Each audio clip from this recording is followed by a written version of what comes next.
আমরা যেন খুনি হাসিনা কিভাবে নির্মমতা চালিয়েছে বিগত 16 বছর এবং বিগত অভ্যুত্থানের সময়, দয়া করে আমরা যেন এটি ভুলে না যাই।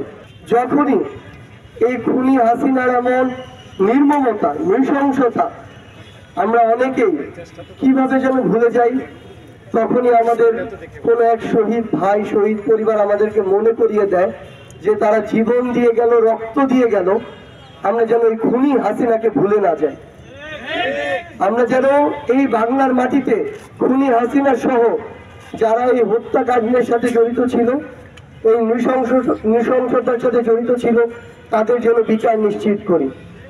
আমরা কোনো শহীদের পরিবারকে তার সন্তান, স্বামী, বাবা, মা, বোন কাউকে ফিরিয়ে দিতে পারবো না, কিন্তু আমরা যেন আমার এক শহীদ পরিবারকে অন্তত এটুকু বলতে পারি যে যেই খুনিরা আমার ভাইদেরকে এভাবে শহীদ করেছে, সেই খুনিদের বিচারে বাংলার মাটিতে হয়েছে। একজন ভাই, একজন সহযোদ্ধা এই 5ই অগস্টে গুলিবিদ্ধ হয়েছেন। আজকে ডিসেম্বরের 23 তারিখ, 4 মাস 18 দিন পরও আমরা আমাদের ভাইদেরকে হারাচ্ছি।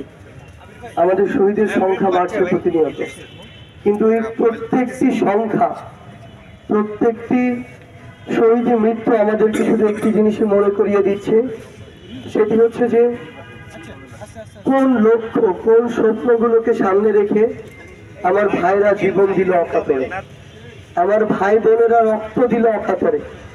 আমরা যেন আমাদের জায়গা থেকে সেই স্বপ্নগুলোর সাথে বিন্দু মাত্র বিশ্বাসঘাতকতা কেউ না করি।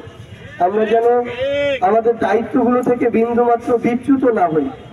এবং সবচেয়ে বড় কথা হচ্ছে, আমরা শুধু এটুকুই চাইবো, এই বাংলাদেশের মাটিতে আমার ভাইদের রক্তের উপরে, জীবনের উপরে আমাদের যে আস্থার অভ্যন্তরীণ এবং আমাদের বিশ্বাসের যে অন্তর্বর্তীকালীন সরকার হয়েছে, আমরা যেন এই অন্তর্বর্তীকালীন সরকারের সময় আমাদের সকল জীবনের রক্তের যে বিচার, সেই বিচার আমরা দেখে যেতে পারি।